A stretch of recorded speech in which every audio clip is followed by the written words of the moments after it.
Almighty God, who in your infinite wisdom and providential goodness have appointed the offices of leaders and parliaments for the welfare of society and the just government of humanity. We beseech you to look upon with your abundant favor these your servants, whom you have been pleased to call to the performance of such important trusts in this land. Let your blessing descend upon them here assembled, and grant that they may, as in your presence, treat and consider all matters that shall come under their deliberation in so just and faithful a manner, so as to promote your honor and glory, and to advance the good of those whose interests you're committed to their charge. Amen. Amen.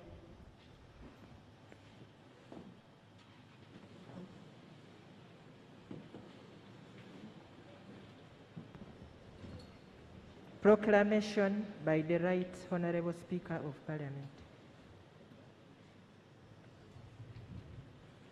Statutory Instrument 2023, number 2025, proclamation by the Right Honorable Speaker of Parliament on the Presidential Address on matters of national importance.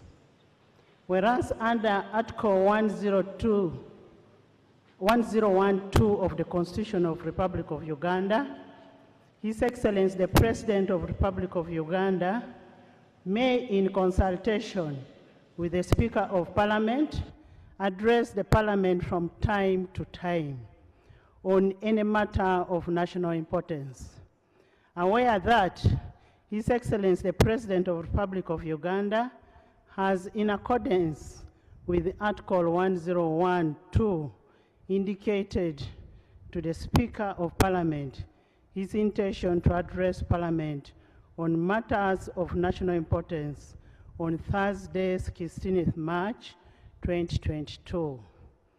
Now, therefore, in accordance with the Rule 17.1 of the Rules of Procedure of Parliament, I hereby proclaim that Parliament shall sit at Kololo Ceremonial Ground on Thursday, 16th March 2023 at 14 hours to receive the address of His Excellency the President on the matters of national importance, and the Kololo Ceremonial Grounds to be the precincts of Parliament for the above-mentioned purpose, given under my hand at Parliament House, Kampala, this 16th day of March 2023, Anita Annette Among, Speaker of Parliament.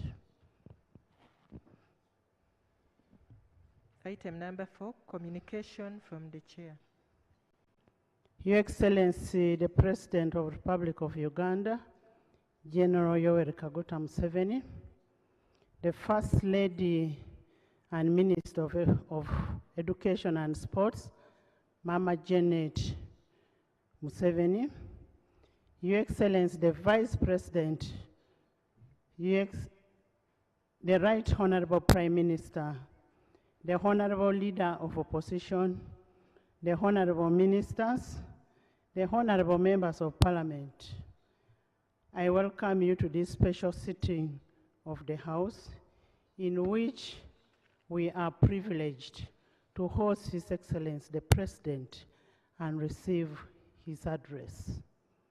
Article 1012 of the Constitution of the Republic of Uganda stipulates that the President may, in consultation with the Speaker, address Parliament from time to time on matters of national importance. His Excellency the President consulted me, and we agreed that he addresses the House on various matters of national importance. As such, today we are honored to welcome Your Excellency, the President of the Republic of Uganda, to Parliament of Uganda. You're most welcome. However, Mr. President, before I welcome you to address the members of Parliament, and by extension, the nation, permit me to bring to your attention some few matters. Your Excellency, since the last address of this House, during the State of Nation address and official opening of the second session of the 11th Parliament, That was on 7th June 2022. We have had 76 sittings of the House. During these sittings, we have passed 24 bills, administered 7 oaths, passed 31 resolutions, adopted 42 committee reports, and concluded 2 petitions. In terms of legislation, the 24 bills passed so far in the second session exceed the 23 passed in the first session. Yet we still have 3 months to end of the session, meaning this session is going to be one of our best sessions. Your Excellency, in the same breath, we've passed the following bills and we await for your assent as per Article 91(3) of the Constitution. The Exercise Duty Amendment Bill, the Human Organ Donation Transplant Bill, the Museum and Monuments Bill, the National Sports Bill, the Markets Bill, the Microfinance Deposit-Taking Institutions Amendment Bill. Your Excellency, in the exercise of our representative role, as enshrined under Article 78 of the Constitution, members of Parliament continue to diligently execute their duties in the various parliamentary committees, the House, and the various parliamentary and interparliamentary fora. I am confident that in the 11th Parliament, we are going to do a better job. In furtherance to oversight mandate, the House adjourned for 3 weeks. That was from 2nd February to enable members to go and monitor government programs, including parish development model. The members verified the status of disbursement of funds to local governments, existence and status of beneficiary groups, and utilization of disbursed funds. Your Excellency, we are in receipt of reports from members who went to the field for oversight role, and will debate those findings and forward it to executive for further action.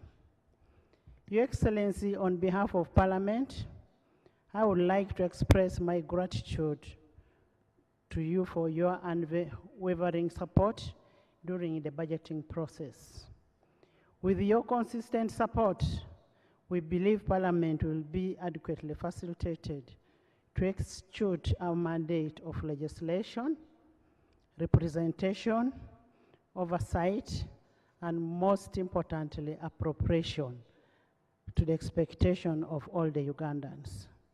Your Excellency, Section 8 and Section 13(3) of the Public Finance Management Act 2015 as amended requires the submission of tax and revenue bills and the draft annual budget to be presented to the House by 1st of April.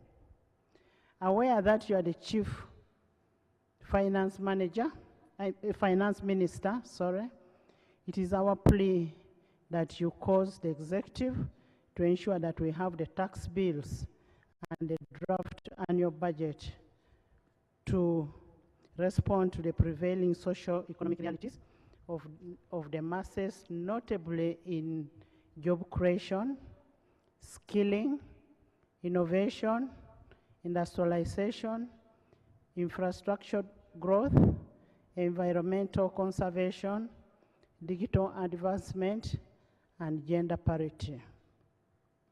As a presiding officer, we expect further improvement in the performance of Parliament and its committees. And to achieve this, we will work together with the executive to ensure that we achieve what is expected of us. And we are steadfast in the commitment to ensure that there is more public consultation by committees in execution of their duties, evaluation of evidence in both committees and House, that is evidence-based legislation, regular reporting by committees on their undertakings, regular attendance and participation of committees and the House by both members of Parliament and the ministers, continued familiarization with the rules of procedure and legislative tools. Your Excellency, your address coincides with the impending commemoration of the first anniversary of the demise of my predecessor, that is Right Honorable Jacob Olanya Lokori.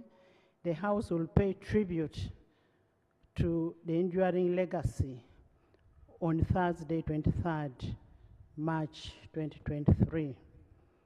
Your Excellency, still on a rather tragic note, we lost a member of Parliament, that is Honorable Patrick Okabe, MP of Serere, who passed on 21st December 2022, and he died of a fatal accident. May we rise up for a moment of silence in honor of our departed colleague.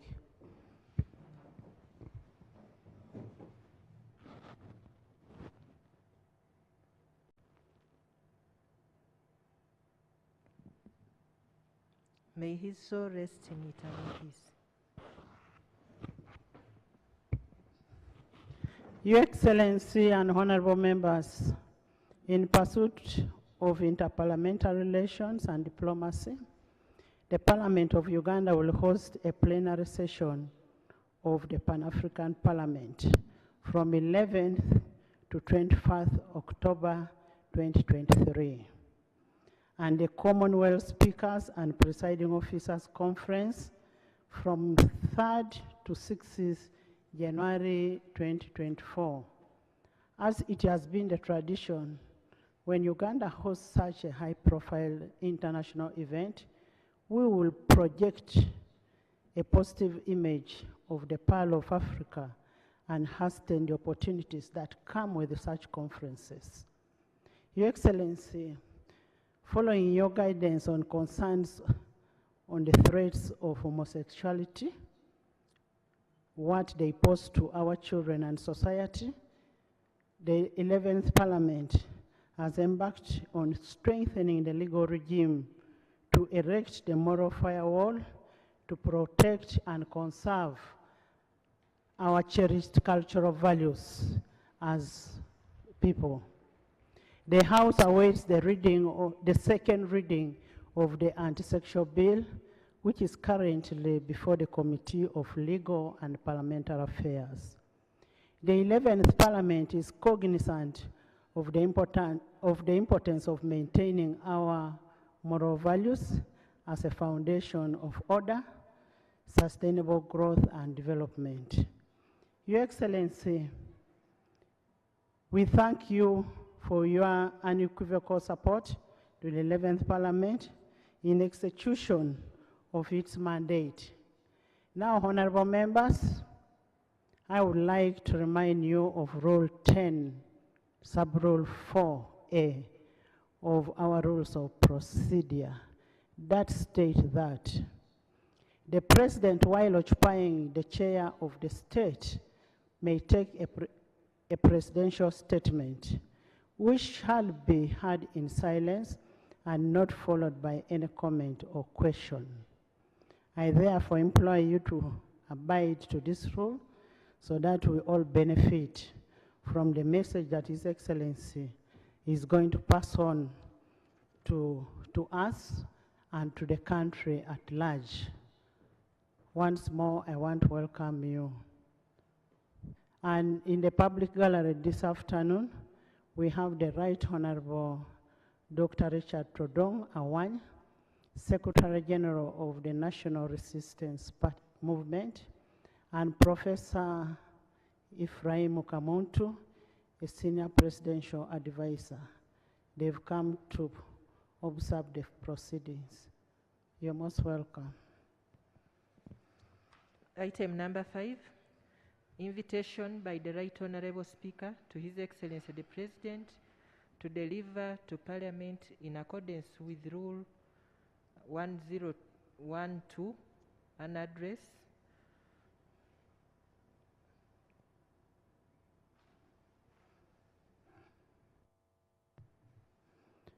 In accordance with the Article 102 not rule, Your Excellency, as I stated earlier on, your role here today is in fulfillment of the constitutional mandate pursuant to Article 1012 of the Constitution. I now take the singular honor to invite you to address the House and the nation at large.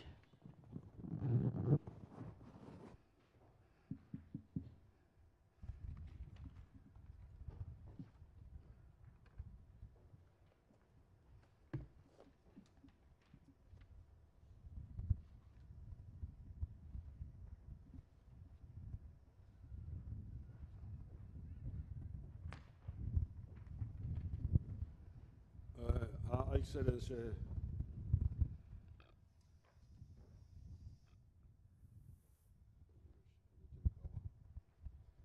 Her Excellency the Vice President, the Right Honourable Speaker of Parliament, His Lordship the Chief Justice, the Right Honourable Prime Minister,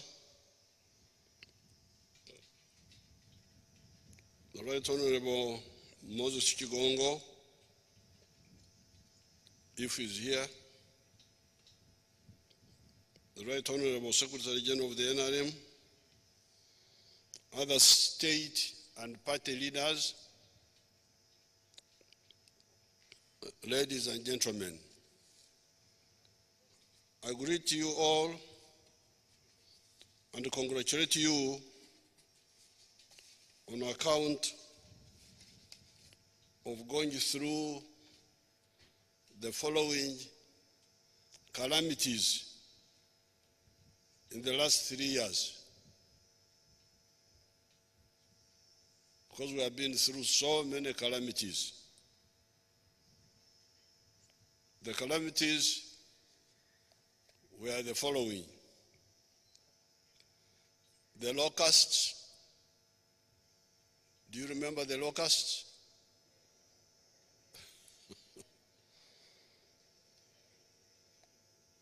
The landslides, the floating islands,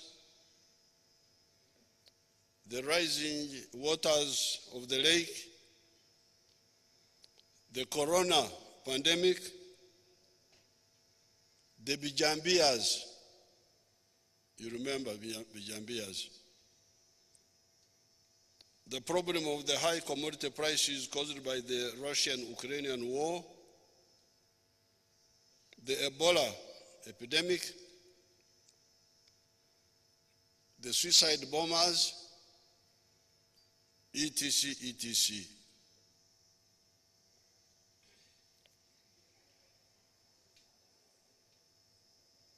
The NRM assured you that with God's help, we would go through these calamities, and we did. Indeed, our economy, by end of this financial year, will grow by 5.3% to attain the GDP size of $49.3 billion by the exchange rate method and of $142.9 billion by the PPP method. However, I want this economy to grow by a factor of 10 to $500 billion in the next few years. And if you aggressively support my policy measures we shall achieve it. How? I will tell you in the course of this speech.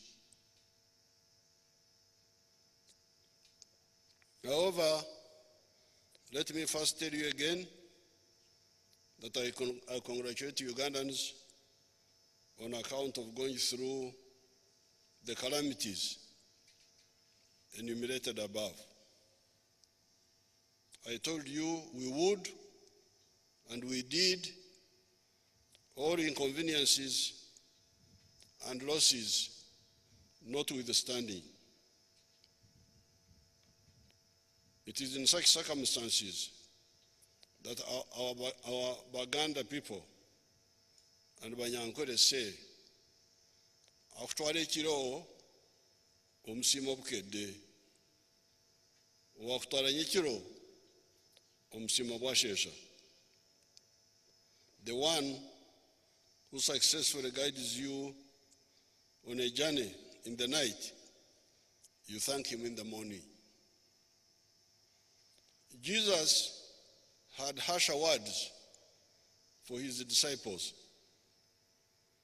In the book of Mark, chapter 16, verse 14, he rebuked them for panicking in the storm when they were crossing the lake by saying, in quotes, "You people of little faith." He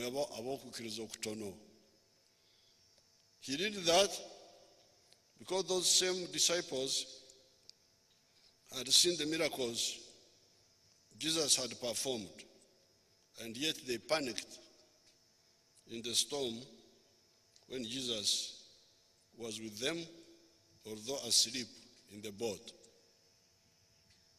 Although I do not want to compare the NRM with Jesus, there is no doubt that the NRM has, over the last 60 years, solved quite a number of historical problems. It is therefore fallacious for some elements to panic when we face any challenges. There are solutions to those challenges as long as we are patriotic, genuine, and not parasitic. However, before I go into the purpose of today's meeting, through the Speaker, I would like us to stand up for a minute of silence to remember the 3,632 people that were killed by corona, the 55 that were killed by Ebola, those that died in the landslides, and recently 4 students of Kasaka SS in Gomba that were killed by a lorry that lost control, according to what the Prime Minister told me. So, Madam Speaker, if you don't mind, we could stand up to remember these people. I'm sure the Speaker has allowed me. He allowed, Your Excellency. Thank you.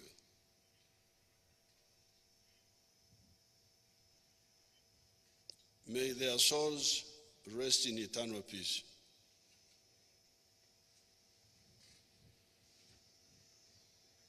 Thank you so much. I am now directing the State House Controller to send 5 million shillings to each of the families of the 4 students that died in that accident. I'm also directing the State House Controller to give 1 million shillings each to the 14 students that are injured and are in Gombe Hospital. The Prime Minister and the Attorney General should get in touch with the families of the dead children and the injured to ensure that the truck owners compensate the victims and their families according to the law. Because they may not know, they may just know that they are entitled to compensation. Our meeting today follows a telephone conversation I had with the Right Honorable Speaker over the phone on the issue of the Parish Development Model, PDM. As a consequence of that, I decided to again interact with you, the honorable members, on these issues.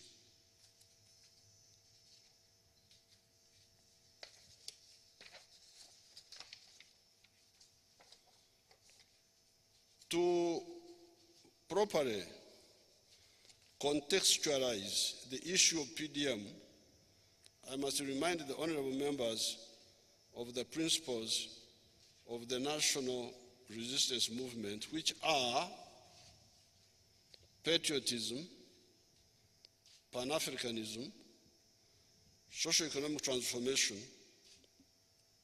and democracy. PDM comes directly under principle number 3, socio-economic transformation, although it cannot thrive without the other 3, patriotism, Pan-Africanism, and democracy. I have pointed out before in many writings that society is like some of the insect species that go through a biological process known as metamorphosis, which has got a number of stages that start with an egg, caterpillar, pupa, and a mature butterfly, for instance. In the last 4.5 million years of human evolution, ever since man gained the Homo sapiens sapien form, the society he created has been metamorphosing.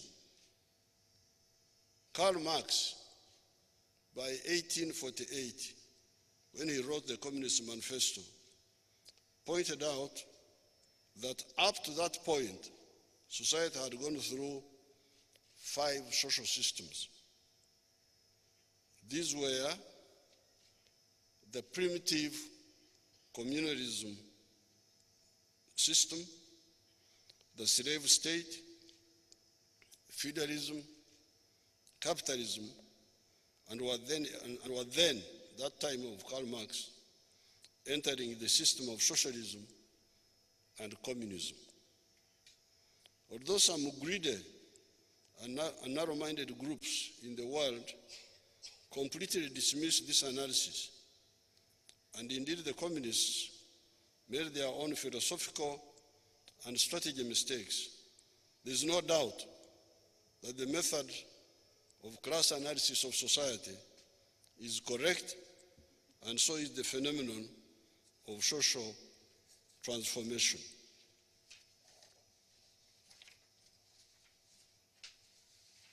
If those who claim to study social sciences in Africa were serious, they would have noticed the societies in Europe by the time of the Renaissance, 1400 AD, were 3 classes in societies, comprised of the feudalists, the peasants, and the artisans.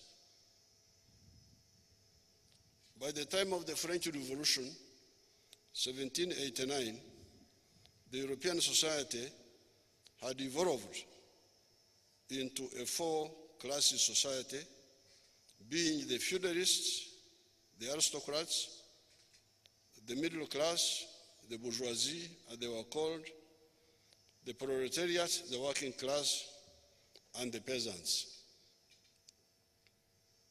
If you go to Europe today and you look for peasants and for feudalists, you will not get them.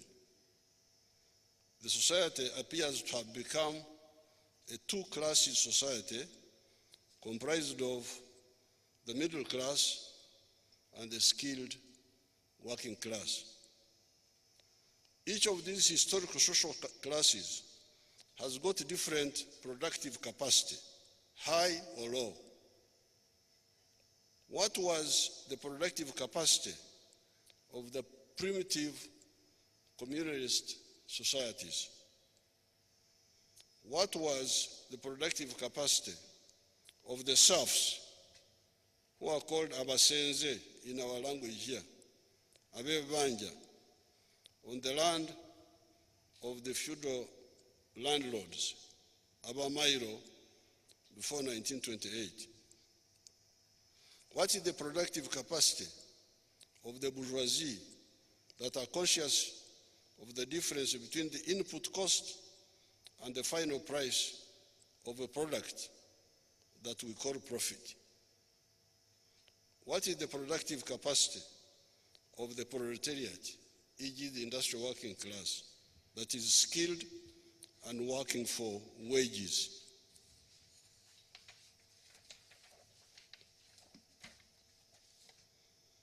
On account of some of the reasons that we do not have time to go into here, this social evolution, this social metamorphosis was faster in Europe than in Africa, Asia, or in the Americas.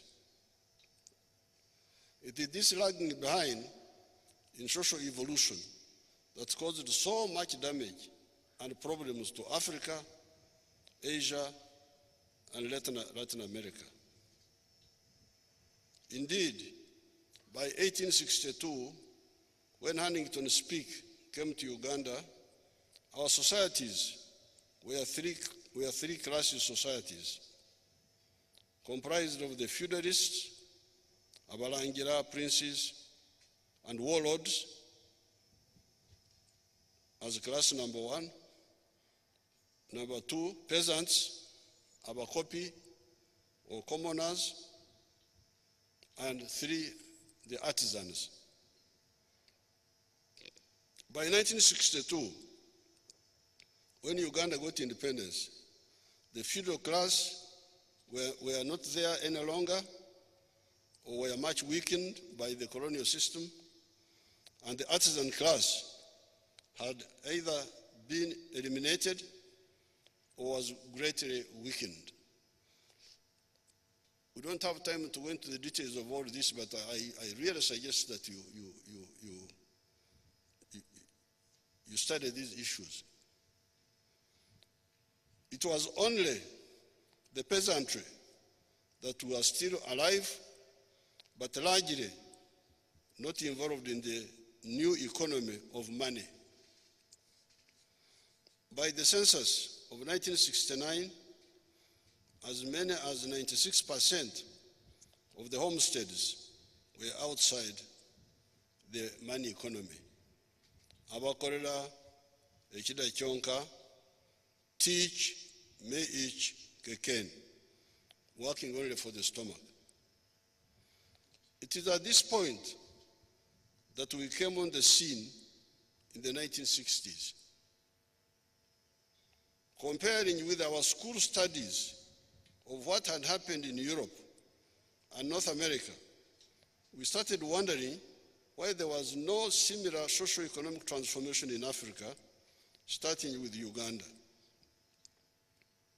We soon found out through analysis that indeed Uganda's society can change, and can change through two routes. These are universal free education for all Ugandan children and all families joining the money economy. I'm glad the women came to Chiruhura district, and I was again able to show them how the pastoralists in that whole huge area of Isingiro, Kashari, Chiruhura, Kazo, Liantonde, parts of Rakai, Sembabure, Gomba, Chejegwa, parts of Mubende, what we call Kionga, Chibogara, like Dwaniro, Chenkwanzi, Ngoma Wachato, Bururi na Kasongora, Masindi etc. had partially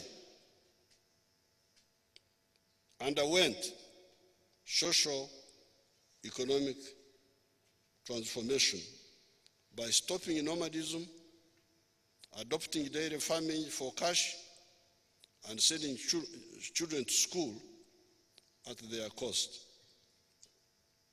I want to discuss that partial success with the NRM caucus so that we harmonize our thinking. I want to call a special meeting of the NRM caucus, and we really discuss this, because I don't want to continue talking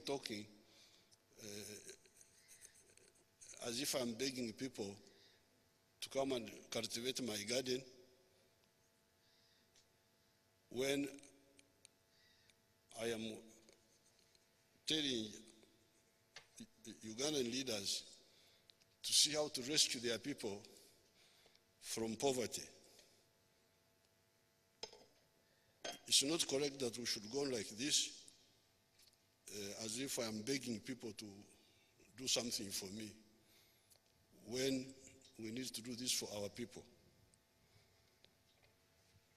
I call this the success in the cattle corridor partial, because elements in the society still have irrational practices carried on from tradition that negate progress, what we call reactionary, reacting negatively vis-à-vis positive progress. These are the practices of fragmenting land on inheritance and depending on only nature to provide the pasture, yet it is more reliable if we grow the pasture. Once I had that partial success, by 1995, I went to the whole country and gave all and sundry the message of transformation. However, like the Jews, many people are either not bothered or are waiting for another Messiah, even when the message is clear and verifiable. Verifiable how? Visit the cattle corridor that used to be wilderness, Engando, country like Akesi, Hohai, which is now an area of some modern farms producing millions of liters of milk per day for the local markets and for export. The exports have hit US $106 million per year. Algeria is now going to also buy our powdered milk worth US $150 million. If this area could transform, so could the others. In the manifesto of 1996, we put forward the 4 acres model of coffee, fruits, pasture for zero grazing dairy, food for production, food crop production, and pig and poultry in the backyard, and fish farming near the wetlands. This was the medicine for the smallholders. Those with bigger pieces of land were more flexible and could help the country grow and participate in producing products that needed large-scale production to make economic sense that the country needed, such as cotton, maize, sugarcane, ranching for beef, etc., etc. In terms of funding, the latter group would be supported by Uganda Development Bank. It is the 4 acres model group that I decided needed grants or soft loans direct from government. We started with the Ntandikwa, PMA, Plan for Modernization of Agriculture. These were all money put aside for this purpose. NADS, Operation Wealth Creation, and now PDM. These efforts were for agriculture. With the non-agricultural or broad spectrum activities, we have put in place the following. The Women Fund, the Youth Fund, microfinance, and now recently, Emyoga. With all the pre-PDM funds, the modes were that government officials were the ones selecting the beneficiaries. Especially with operational wealth creation, it initially worked well. Indeed, the households in the non-money sector declined from 68% to 39%. This was most commendable. However, I started picking up complaints from the public of Begabera Boka. They only give to themselves. Balete Bifu, they supply us bad quality materials. Baleta Biabusere, they bring overpriced items. That is when I decided that the UPDF must get out of this effort, because the image of the wider force was going to be ruined by the mistakes of these fellows who were in Operation Wealth Creation, who had lost their straightforwardness. Moreover, it is the ultimate aim of the NRM that the stakeholders, the beneficiaries of these projects, must manage their affairs. That was the debate we had in the cabinet. When people were saying, no, we should continue with the army, I said, no. These people must learn how to manage their affairs. They are not children. We can help them to manage their affairs. Hence, the need for the stakeholders, farmers, artisans, to form the circles in the parish or at the constituency for the Myoga. This is the correct ultimate solution. I've started touring and inspecting the 18 zones of Uganda. The 18 zones of Uganda are Masaka, Mengo, what they used to call Mengo, the districts of Mukono, Ruero, and all that, Pigi, Muvende, Ankole, Kijezi, Toro, Bunyoro, Usoga, Bukedi, Teso, Sebei, Karamoja, Lango, Acholi, West Nile, and Madi. I started with Acholi between the 23rd and the 24th of February 2023. Straight away, the Wananchi told me of the parasites that were like flies swarming around the PDM and the Myogamani. I will decisively follow up the attempted stealing of the PDM and the Myoga money in Acholi, and if they tampered with the money, they will pay for that treachery. They will be an example to the rest of the potential flies.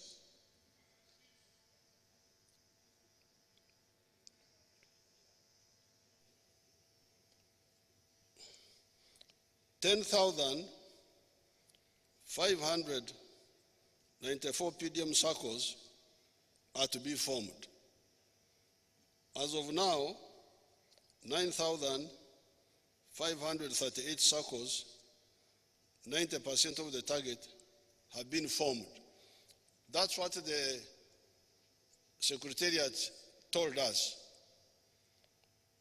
But I have read the report of the Parliament. The Speaker sent me the report. There are many observations there that point out the weaknesses. Meanwhile, I myself, in Acholi, I heard from the Wananchi a number of bad actions. There is this group in the town, one of the wards, where somebody called commercial officer called a meeting secretary of a few people to form leadership for the parish model, because they want to find a way of stealing the money. They didn't involve the whole parish. They didn't involve. And yet we say all people in the parish who want to engage in wealth creation should join the circle, as long as they are adults, 18 and above. That is the plan. All producers in the parish must join, must be told. If they don't want to join it, that's up to them, but they must be invited. Because like in this issue of Guru, somebody announced the meeting at 9 in the morning, and the meeting happened at 2, and a few people created a leadership. That was one issue which I picked up, and of course I will follow it up. Then in Aswa, they were called, instead of going to the parish, they were called to the sub-county, so that people get tired and don't go.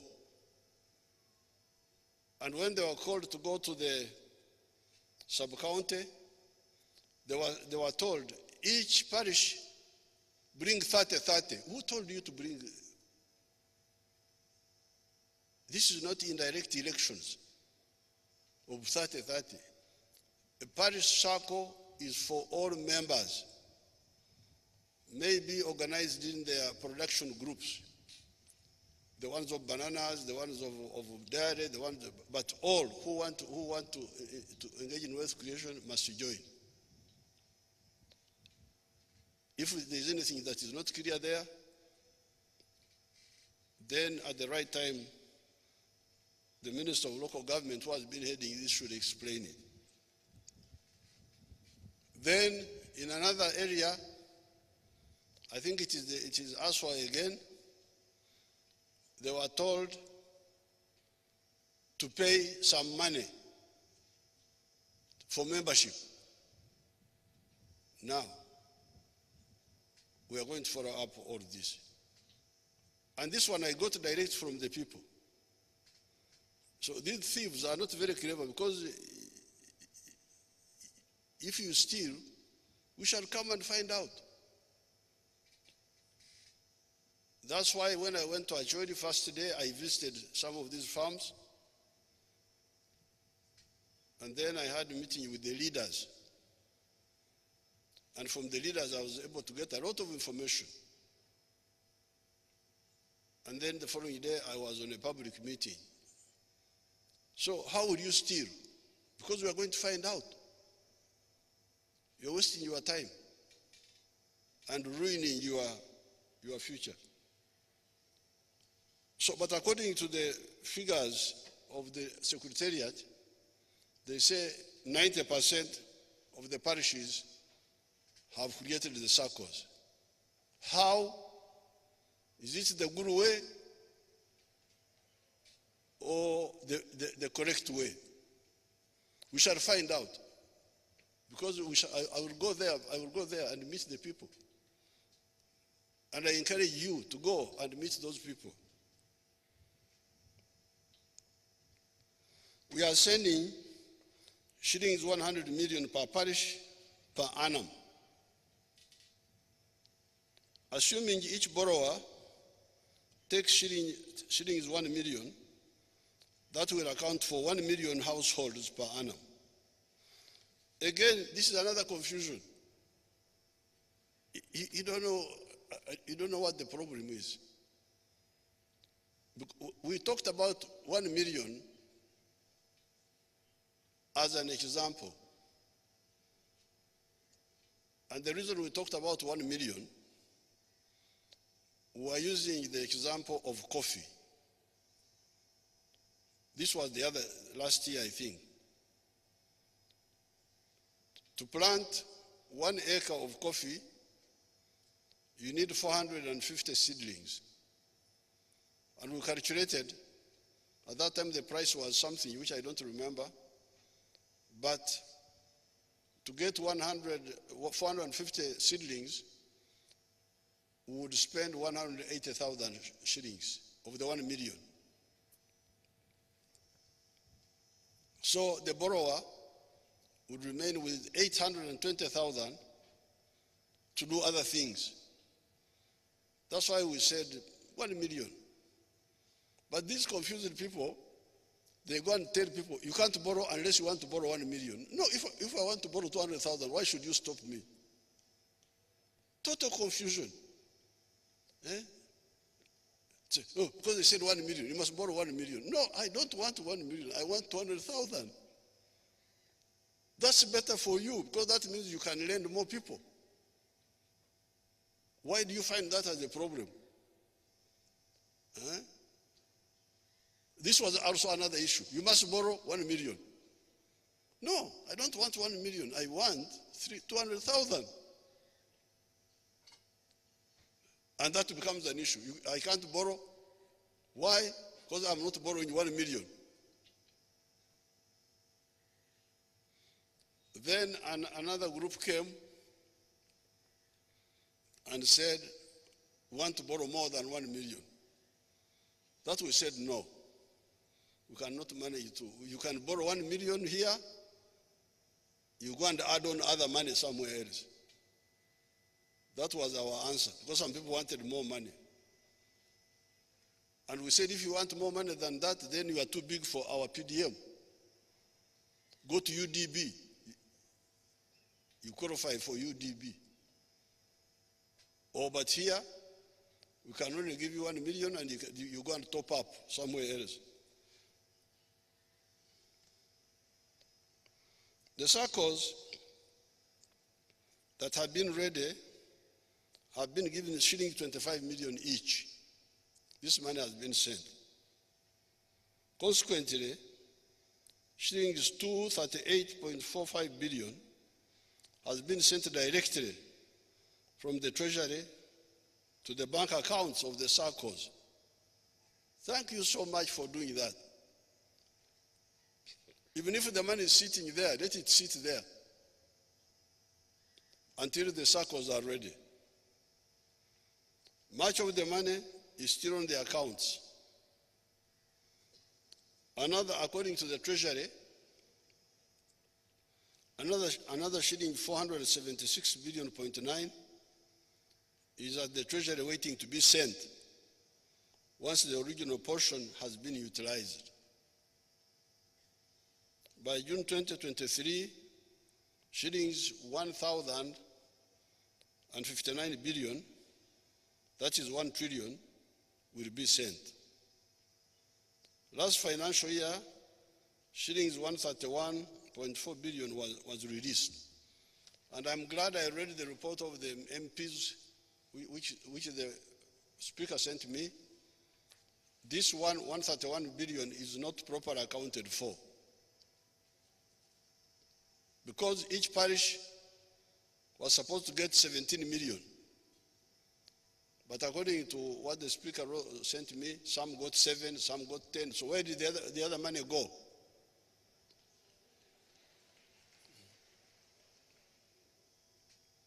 But don't worry, Uganda is here. We shall get you. Don't worry. I don't know why you people you worry.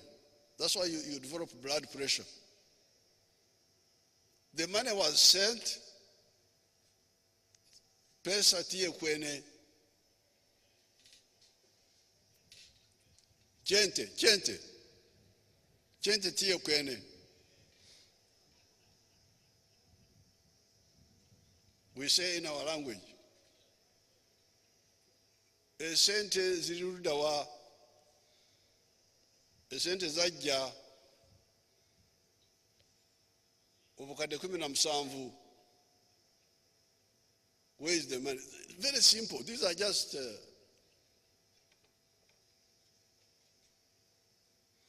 I'm very proud that the NRM has promised and sent the money.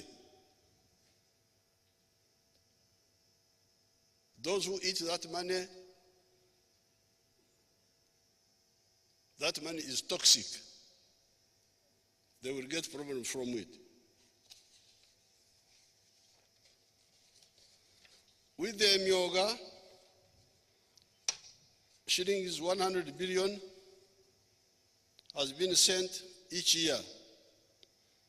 Hence, 200 billion in the last 2 financial years.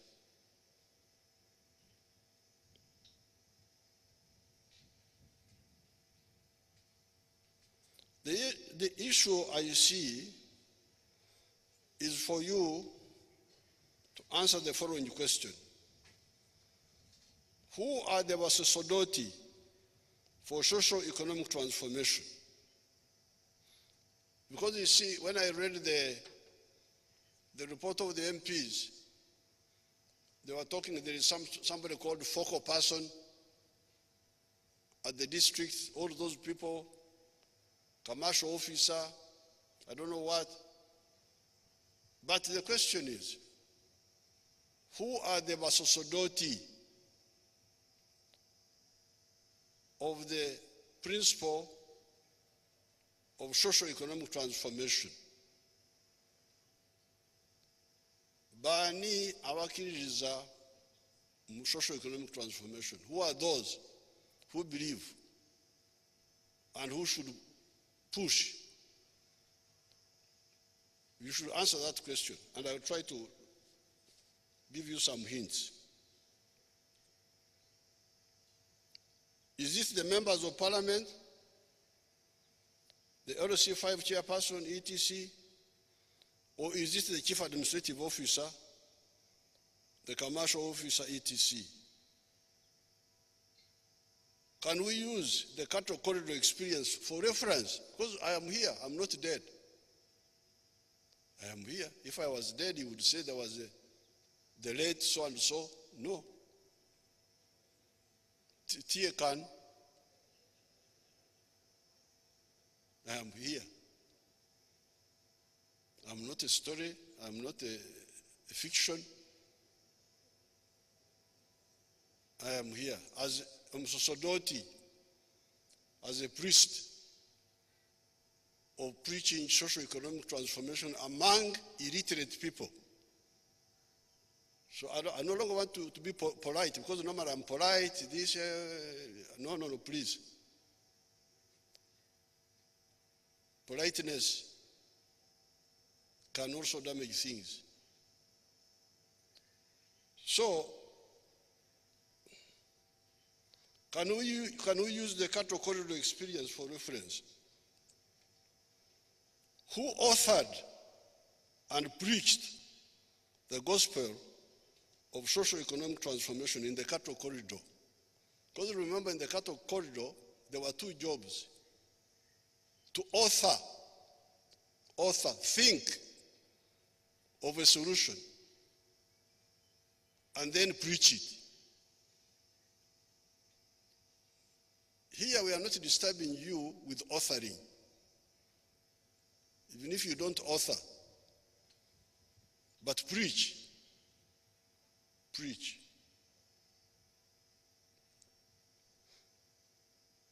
Who authored and preached the gospel of socio-economic transformation in the cattle corridor? Was this the district commissioner? Because the districts were there. District commissioner, the Sasa chiefs, the Gombora chief. No, it was people of conviction, of mission, that authored and preached the gospel, Injili, of socio-economic transformation. They were not paid, they had no appointment, but they wanted their parents and people to get the Mushana, Ekitangara, the light of knowledge of socio-economic transformation, so that they become prosperous. Similarly with PDM and the Myoga, it must be the political people that must be the Vasosodoti of the Injili of socio-economic transformation, because they are the ones that volunteered to be elected for leadership. Because you volunteered, you say, I want to lead you. Now, if you volunteered and you are lucky to be elected, now do it now. Lead. Lutera. Now, instead of leading of Lutera, some people try to do Yitieyo, the carrying. What is it carrying on your head? Yeyo. Yeah? Whatever it is.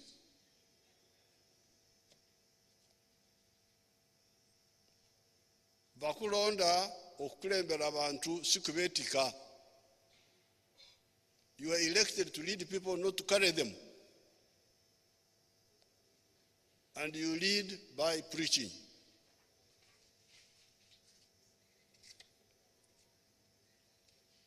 And don't tell me about money, because I'm here. I led people without money. I'm here.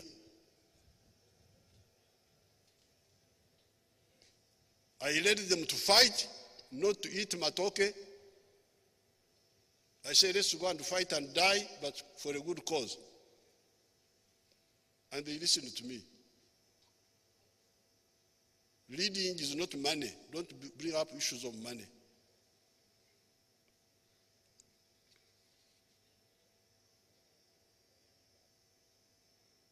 Leadership from where and to where?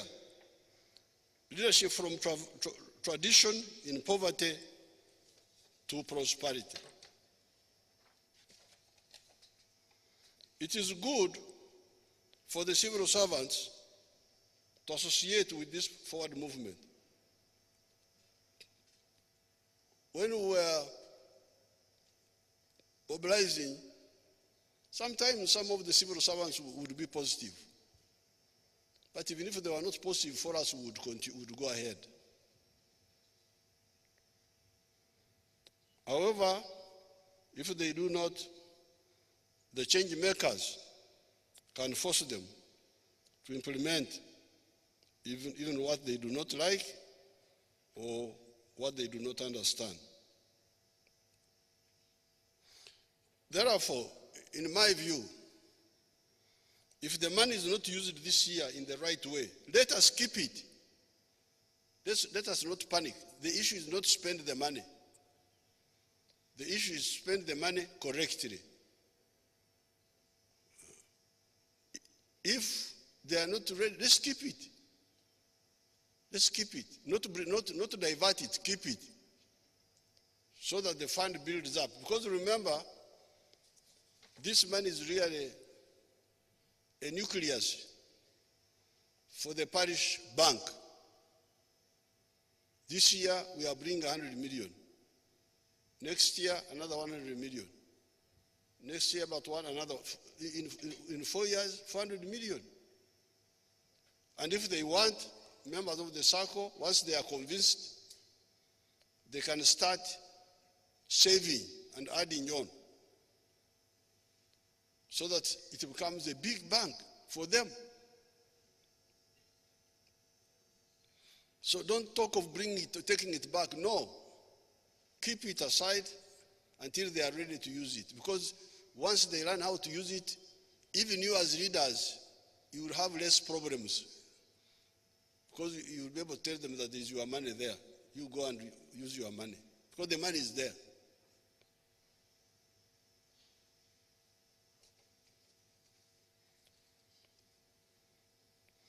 The people need patient sensitization and not bureaucratic kwehenenga. Kwehenenga, you remember the story in the Bible when Jesus visited two sisters, Mary and the other one. I know them in Nyankore.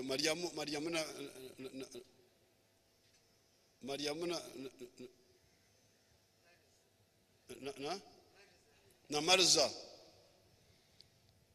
Mariamuna Marza. The other one was Okwehenenga. Busy cooking, dishing, what. Mariam was sitting, listening to the word of Jesus. And Jesus said, this one is blessed. Because she has been here listening to the message. This one has been just cooking, washing plates, running up and down, but no value addition. When you are cooking and washing plates, what value addition are you adding on? But Mariam was adding value to herself by listening to the message of Jesus. It is in the Bible. I'm not the one who wrote it. So we don't want these people who are running up and down doing nothing. No. Let's take time and convince these people.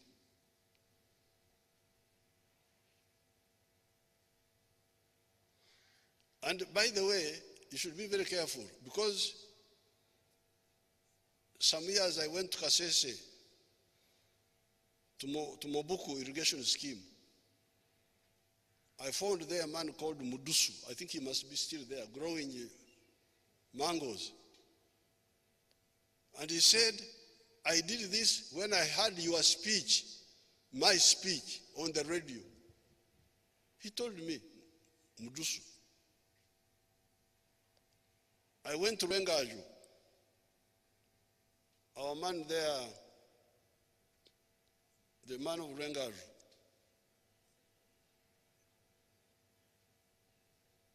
he told me, we heard what you are saying.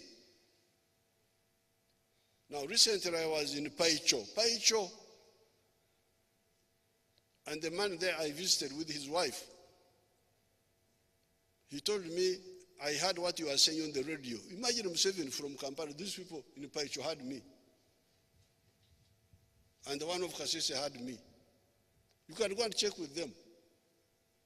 Did you hear Museveni? And did you do what you heard him doing? Now, if they can hear me from who is so far away,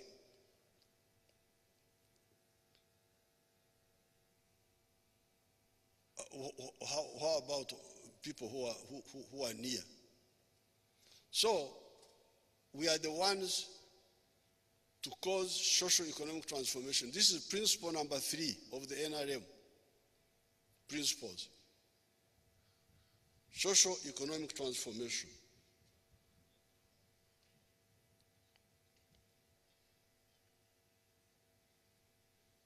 you, the members of parliament, should take more time with the people. Don't go and just lecture. Sindio. The man is talking to himself. Siwekitio. No. Talk and let them also talk to you. And then you see what is, try to discern what is holding them back.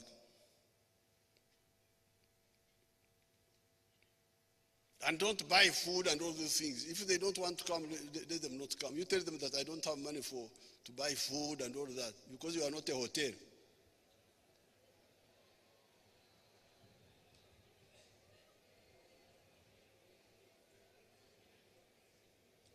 They are laughing at me. They think I'm an idiot.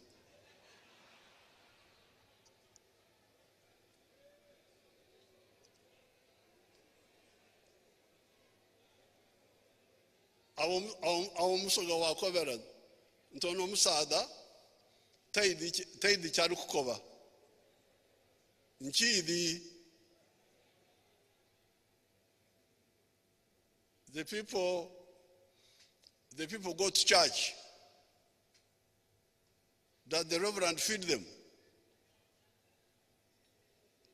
It is because you have misled them.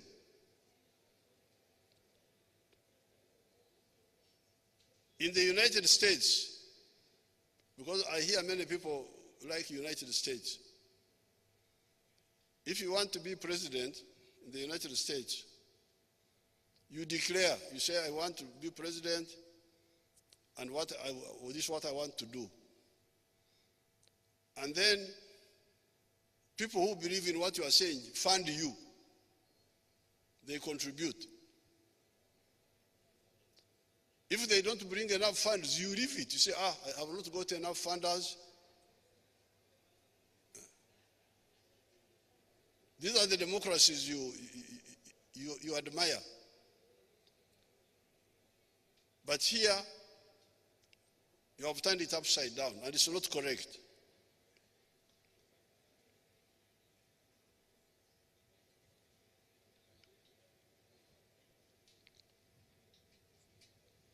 I will also be involved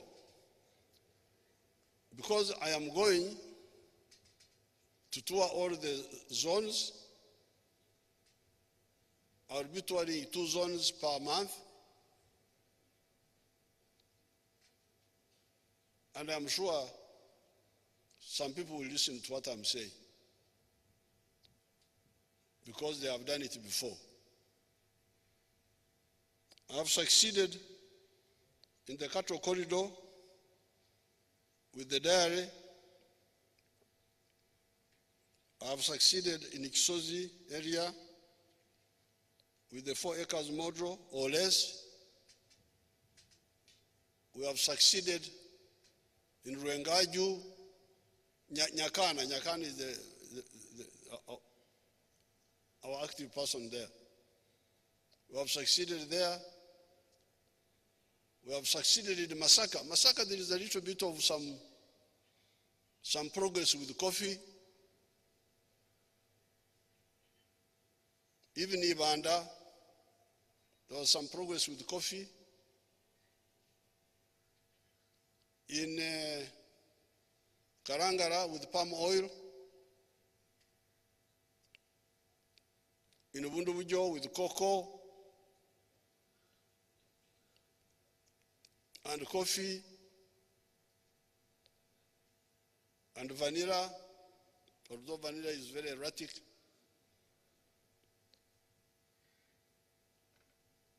So we can succeed. On this occasion, so please, now don't start talking of changing modes. Don't talk about changing modes. This is their money. We must insist on that mudukanye ekibiina kyamwe kya SACCO operate. Now somebody wrote to me about the Boli troops. Boli troops are the groups in the Acholi area, local village-based saving groups, which are good. But Boli troops, because you see our Polish PDM is to link our people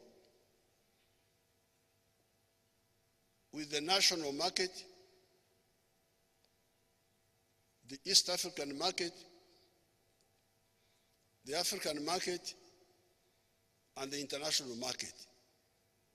Because in that way, you anchor them. They are producing what is demanded on a big scale. Now with the Bori Troop, they do what they want. Sometimes they do Marukwang, they do Kwete. They are making money in their small way, but this is not what we are talking about. We can later on support them separately, but this is different. It is linked with the national, regional, and international markets. That's why we are selecting a few activities which we are sure of their demand. Some people are bringing new ideas, macadamia, this other one, cashew nuts, the other one, what do they call the other one? The one with the big seed, avocado. Okay, we shall do the chura for those. We shall do the ikibaro. If we are sure about their linkage. Because like the milk, which I advised the cattle corridor to go into, I was sure it was in big demand, internally, regionally, internationally. And the other day when I went to Algeria, the Algerians, they can't believe they saw this is the best milk they have ever seen.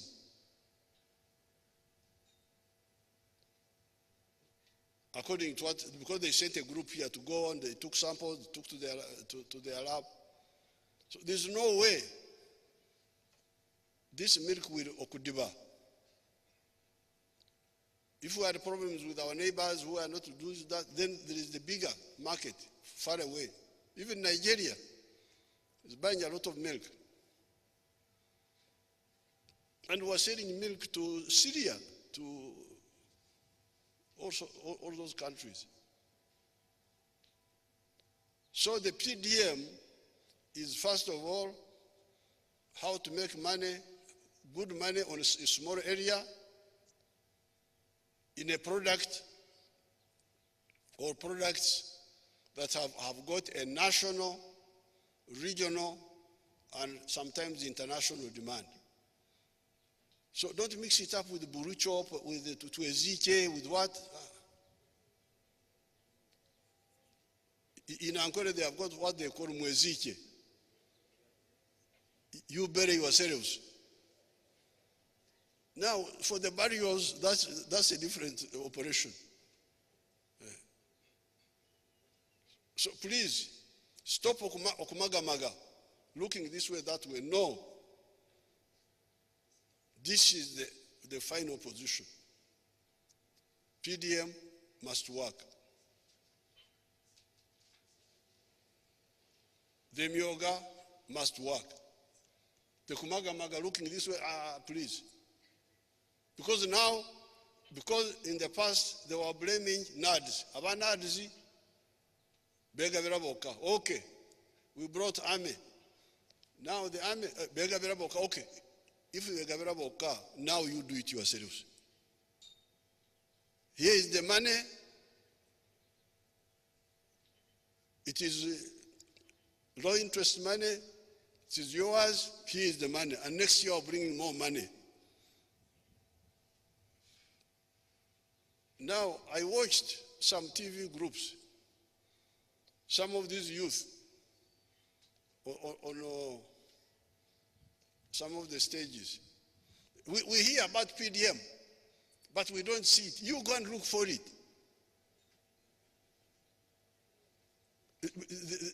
They are there talking. We hear about PDM, but we don't see it. Yes, it is your fault. You have heard that you are Mugabo, because this is a Mugabo for these people. Your share is at the parish. Go there and check.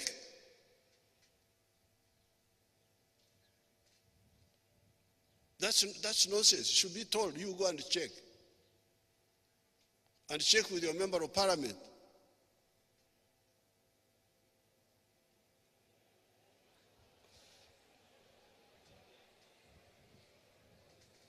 Of course, the member of parliament is father. The parish is in Yara. But the member of parliament is to fight for you in case there is a problem. Not to get money from him. I am going to come here and we discuss the issue of donation. That donation, the culture of donation is very dangerous. That culture of donating, giving is very dangerous. We shall get time for that.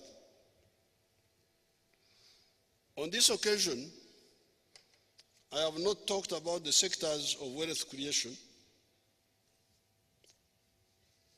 The other sectors of wealth creation. These are industries, services, and ICT. We shall have time for that. The only point is simply to state that the PDM will deal with commercial agriculture by producing raw materials. It is not to forget raw materials from minerals, from forest products, from fisheries. By adding value to these raw materials, the value of the product goes up by a factor of more than 10 or more. Take coffee, for instance. The Coffee Consortium of Uganda has again reaffirmed what we knew in the bush. A kilogram of bean coffee gives us US dollars 2.5. A kilogram of roasted and ground coffee gives us $50. To get a kilogram of roasted and ground coffee, you need 2.5 kilograms of bean coffee. So imagine, here we are getting $2 per kilo for coffee, but when they grind, a kilo of ground coffee is $50. And to get a kilo of roasted coffee and ground, you need 2.5 of the other one. So you can say that for what we get 2.5, somebody gets something like $20.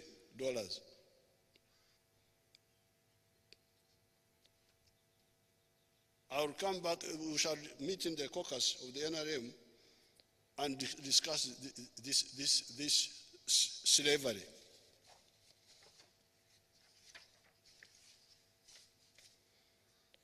What is true of coffee is true of all the other raw materials in varying degrees, whether they are agricultural, minerals, forests, or freshwater resources.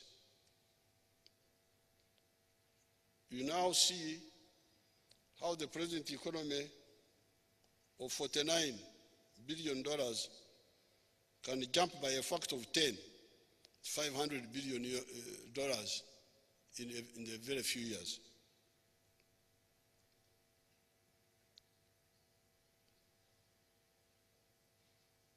Therefore, today, I didn't want to touch many things. I simply wanted to reaffirm our stand on the PDM and on the Myoga. Don't worry. Anybody who messes up, we shall mess him up also. And we shall educate our people until they understand. And politically, even those who are looking for politics, this is very good, because now the money is there. Yes, some people are confusing our people, but that confusion will be sorted out. Let's maintain the course. On the issue of homosexuals, ebitingwa ebisiyaji, we shall get time and discuss the matter thoroughly. The homosexuals are deviations from normal.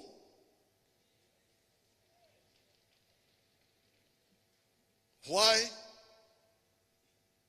Is it by nature or by nurture?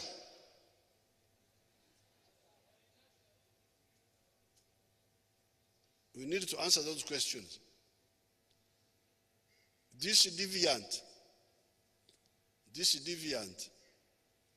is he deviant by nature or by nurture?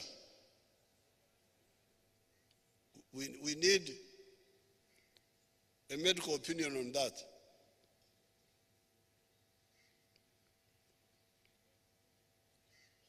We shall discuss it thoroughly.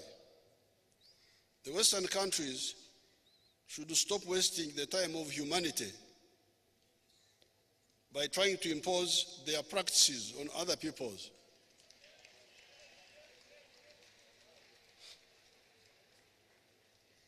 Europeans and other groups marry cousins and near relatives. Here, to marry within the clan is taboo, zero. Should we impose sanctions on them for marrying relatives? So we should put sanctions on people who are marrying their cousins in other parts of the world. This is not our job. If they are marrying their cousins, that's their problem.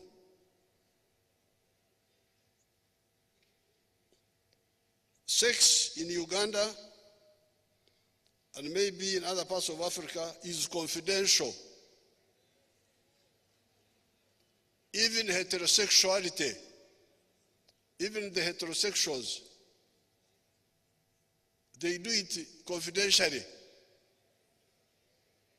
How do we come to know that you are a homosexual unless you publicize it? We shall discuss all this. With these few words, I thank Parliament for allowing me to come.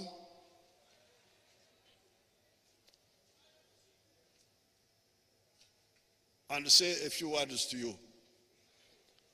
If there are some other issues, convey them confidentially so that I can understand them well.